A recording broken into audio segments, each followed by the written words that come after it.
OnTrack is expanding its footprint in East Medford, but the organization's purchase of a new home has neighbors concerned. Good evening, and thank you for choosing NBC5 News at 6. I'm Craig Small. And I'm Kristen Husfeld. The property on Lone Pine Road was acquired by OnTrack last November. NBC5's Elizabeth Ruiz joins us live in studio with tonight's top story. Elizabeth? Craig, Kristen, if the licensing goes through, the house would hold 10 to 12 fathers who are recovering from substance addictions.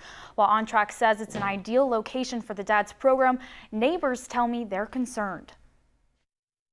It's been a great neighborhood for us as far as raising children. We've never had any trouble while we lived here. Lee Newton has lived in the same neighborhood in East Medford for 21 years.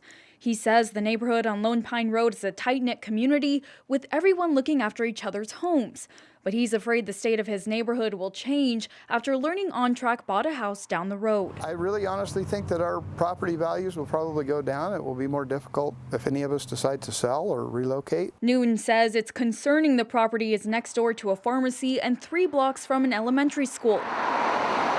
According to OnTrack, though, it's an ideal location as a residential facility for the dad's program, which helps fathers recovering from substance addiction. It's close to commercial property, it's across the street, and then it's close to parks where kids can go. It's, it's a neighborhood it's a nice neighborhood.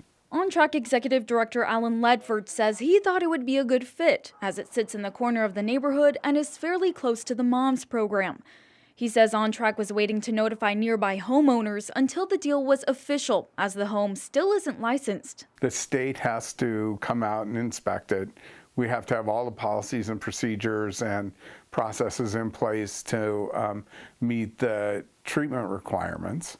And that takes a while. If the licensing does go through, many neighbors are worried about having recovering addicts potentially in the criminal justice system next door.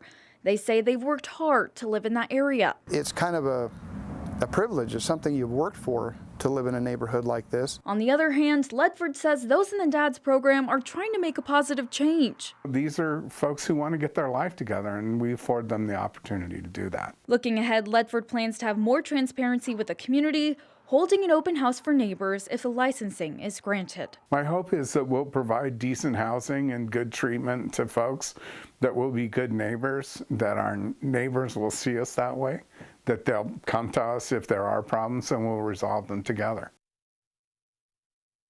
Although the licensing isn't official, neighbors say they would have liked to have been involved before the property was purchased.